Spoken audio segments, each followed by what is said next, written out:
Ada juga mungkin yang tak pernah tengok pun orang Islam, lepas tu dia tak tahu pun apa.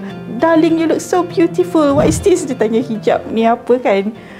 Jadi masa saya di island, memang ada ramai komuniti, dah banyak komuniti Arab dekat island, dekat Dublin masa tu. Jadi mereka dah biasalah juga mungkin dengan keadaan orang yang berpuasa. Dan kita ada 2 Islamic centers masa tu. Ada juga mungkin yang tak pernah tengok pun orang Islam, lepas tu dia tak tahu pun apa. Kita dah nak raya kan, pakailah baju raya ceria, meriah lah kan. Lepas tu dia datang tegur makcik tua ni, dia cakap, darling, you look so beautiful. What is this? Dia tanya hijab ni apa kan. Lepas tu dengan baju dia kata, this is so beautiful, it's so colourful, you look like a walking Christmas tree. Terhiburlah juga kan. Jadi culture masyarakat Dublin pada ketika itu peramah, dan kita merasalah juga hospitality tu. Dekat island tu dia very strong Catholic society kan. Roommate saya masa tu dia rapatlah dengan dia punya Catholic friend ni.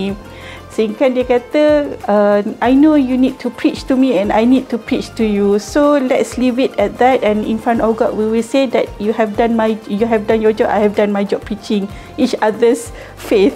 So macam ada mutual understanding macam tu kan.